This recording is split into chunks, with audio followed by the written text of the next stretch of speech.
Hey, did you know you can go to colinmullen.com in order to get art and art prints, and you can message me and be like, dude, I want to buy that painting, and I can be like, dude, that's cool. Here's the price. Here you go. Or you could just get prints, or you could just look at them. They're on the website. You can look at them with your eyes. It's pretty neat. Anyway, here's the tutorial thing. Hello, everyone. So let me give you a real quick rundown of what we're doing. We're learning how to draw anything today. Everything in existence we'll learn how to draw today, or at least the technique on how to do that. I'm going to phrase it differently for the sake of SEO and for the sake of how to draw on YouTube. Because that's how you do YouTube. You make overzealous claims of what you can do. But go ahead and go get yourself a pencil, a piece of paper, something to draw with and something to draw on. Crayon, napkin, stick, mud. I don't really care what you're drawing with and on, just as long as you're able to draw along with me. Go ahead and get that, pause the video, we'll come back, and then I'll teach you a little history lesson. Okay, welcome back. I assume you've paused the video, or you already saw this part of the video and you knew, whatever. Anyway, so when you were a kid, you were given the assignment that you needed to draw your family, and you drew this, right? You drew, here's my house, right? And there's a roof on the house, right? And then here's my mom, and you can tell she's my mom because she's wearing a dress, and she has legs. That's how you know it's a mom. And then she's smiling because she loves me. And then here's my brother. And he's like that, and he's smiling too. He likes dogs. And here's my dad, and he's taller than my mom, and but he also smiles because he loves me. And here's the freaking sun, 3 feet away from our house. We're all going to die, but he's smiling too because he loves us and dogs also.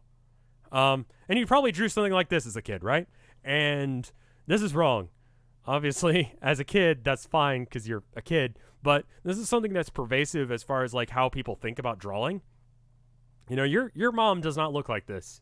Not even close. This is a symbol of what a mom looks like. This is a symbol of what the house looks like. This is a symbol of your dad, your brother, the son, all of that.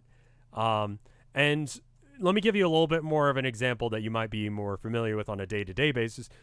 Let's say you wanted to draw your hand, right? Or a hand.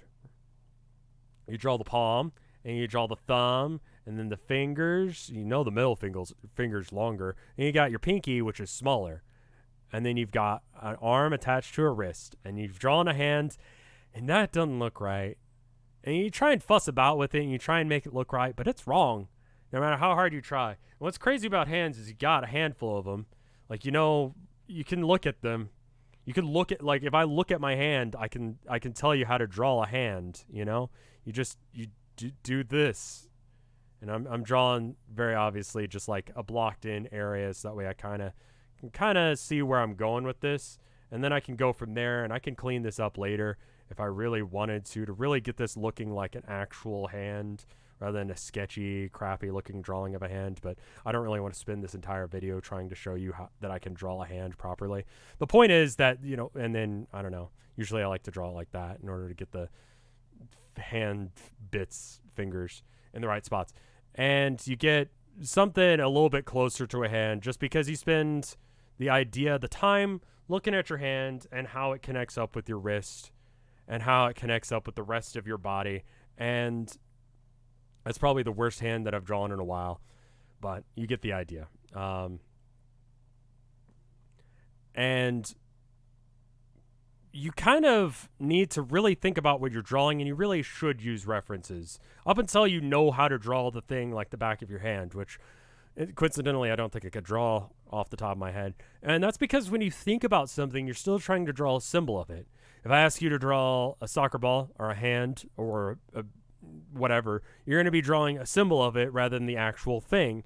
And that's detrimental. Even when you're directly looking at something, if I tell you, draw that, you're like, ah, yes, that's a basketball. A basketball looks like so. It's a circle, and then there's lines, and they all come in. I haven't actually seen a basketball in a long time, which tells you how much I work out. And basketball or whatever, I don't know. Football probably would have been a good example because those are a little bit more common around Texas. It's a football. It's got the laces. It's a football. Okay, so here's Even if you're looking at a football, you will draw it wrong if you try and draw a football. You need to draw that specific form, that specific shape in front of you. And that means really breaking it down into individual pieces. And so the way I'm going to be teaching you this today, sorry for the long-winded explanation in the beginning, but it's really the concept that I want to get through to you, is I'm not going to tell you what we're drawing. I'm just going to expect you to follow along with me and draw the lines the way I'm drawing them. And you'll see that instead of thinking about the thing as it is, you'll be thinking about it as the individual parts that make up the thing. So let me show you an example. Let's actually get started, right? Okay, so you got your piece of paper, you got your pencil. Feel free to turn this video to like quarter speed, half speed, pause it whenever you need to in order to get this way it's easier for you. We're going to start right about here, okay? Like pretty high up the page, kind of in the middle. We're going to... And I'm not even going to refer to these as lines. We're just going to go zip, zip, zip, on out. Right? Now we've drawn this. Okay? And we're going to zip back in, going this way. So now we're on the lower half of the page. And right when you think things are going to totally start curving in completely, we're going to zip right on back out. It's going like this now. It's weird. Okay. And then we're going to do a huge, huge zip like so. And you'll notice when I'm doing painting videos, like when if you watch any of my live streams, a little thing popping up in the corner here for that in a second. I'll even refer to things as zips and zoops because even the concept of a line, lines look different. I'm stopping for a second to show you. If I tell you to draw a line, you could draw that. You could draw that. You could draw this. Those are all lines. Those are all valid understandings of what a line looks like, or even a circle. You know, if I told you to draw a circle, you would draw a weird circle. But let's get back to this. So we're gonna bring this like zoop, zoop, zoop. Like so. Okay?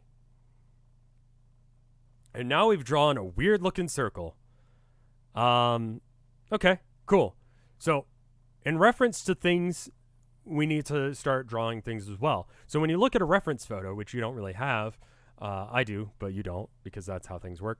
I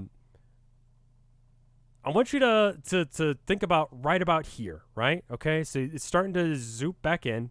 Starting to do this little curve here, and it's starting to curve on back out, like so, right? Right here, right?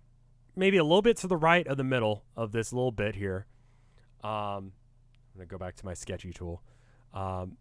That's one point you need to focus on. The other point you need to focus on is right when this starts curving back in, right when it starts curving back around, right about here.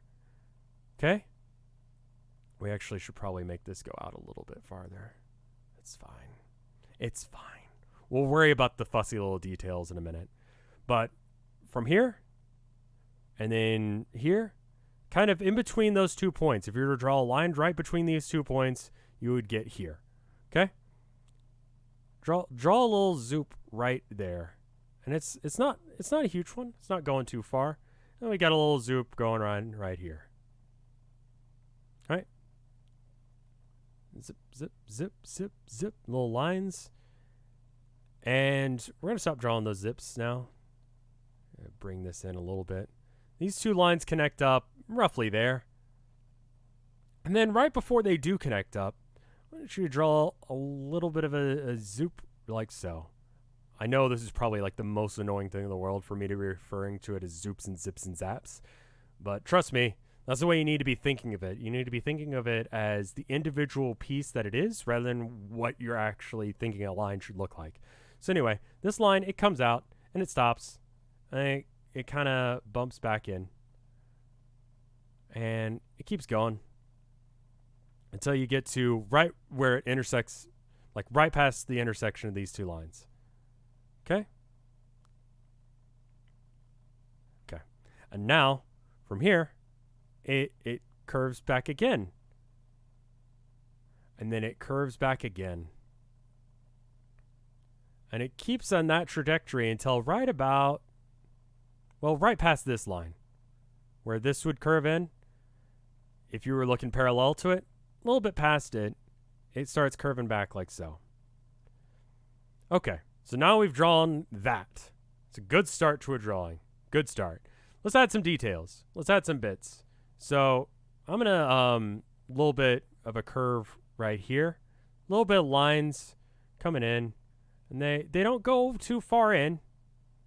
But they kind of like little tiny zoop, zoop, zoop, zoop. And all of them are different. They're all like unique and different in of themselves. You got a nice big area right here where it kind of zoop, zoop.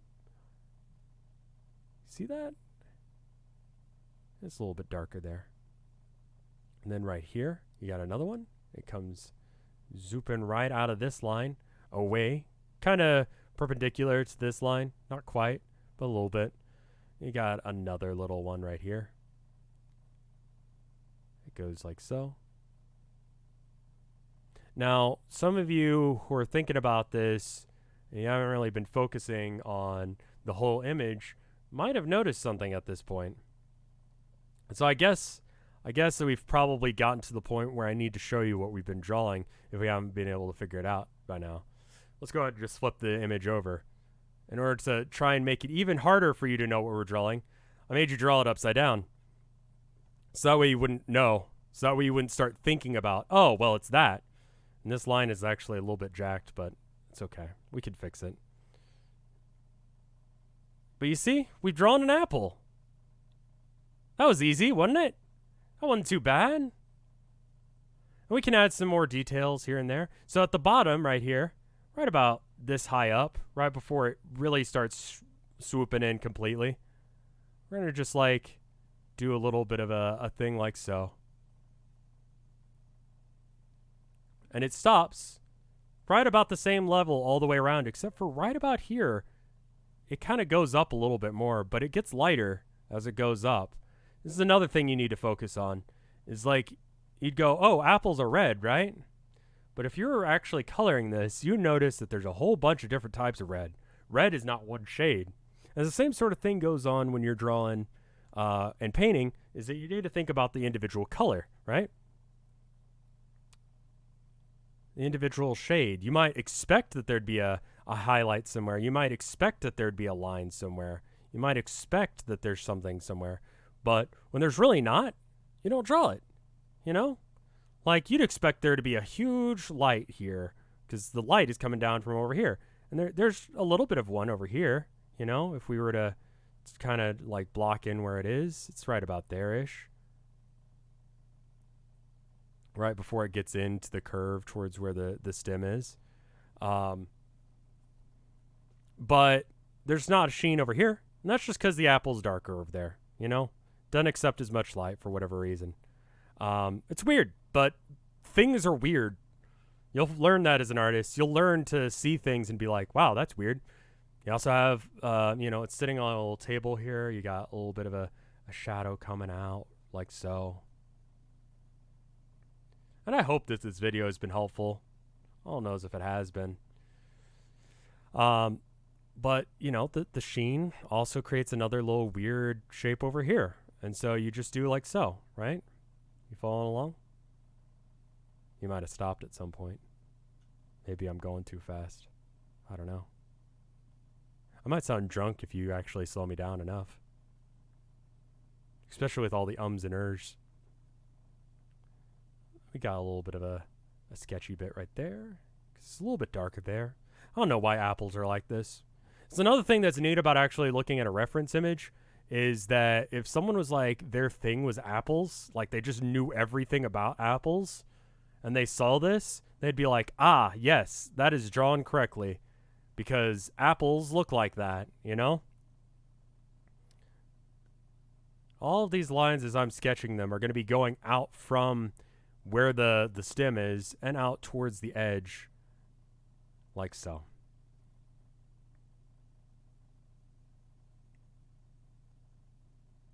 And I think we've drawn a good apple now. It's a good apple. Really try and think about things as far as they are in reference to each other, you know? When we learned where this was, it was because it was in reference to where this is, and this is, right? And we knew that the stem was here because of where it connected up just to the side of this line, right? And we know where this sheen is because it was in line with this, yeah? You see how this works? That's all that it really is. And you're saying, wow, that's hard. Yep, it is. But you get a hang of it eventually, and you really start being able to do it fairly quickly and easily. By the way, and I'm just gonna like do a little bit of cleanup lines here and there. And if you want to follow along, you can keep doing that. But I'm gonna stop talking, and I'm gonna let post-production me start talking, and thank all the people on Patreon. And then we can talk a little bit more about this drawing. Thank you, Wapfu. Thank you, Tilda. Thank you, Theodore Corbiere. Thank you, Spencer Kane. Thank you, Plex. Thank you, Flenixia Theoran. Thank you, Micah. Thank you, Maliciousness. Thank you, Lost Nevada. Thank you, James at Games. Thank you, Guysozan. Thank you, Duxu. Thank you, Bubba Fair. Thank you, Andy. And thank you, Amber. You can always hit me up on Patreon if you are at the $10 or more tier. You can even send me your art, and I will give you critiques on how you can improve and where you didn't zoop when you should have zipped, and so on and so forth. Anyway, let's get back to the normal video. I think we're starting to approach the end of this, and I want to, again, thank everyone on Patreon. Y'all are awesome, and thank you for watching this video. Hopefully this has been helpful to you and you've learned something. And, you know, if you've been following along and kind of sketching along with me, I'd imagine that last little bit was a little bit more difficult because I wasn't really giving instructions, and I apologize for that. This is how artists work. This is how you do art. All it really is just really concentrating on what's actually in front of you rather than what you expect.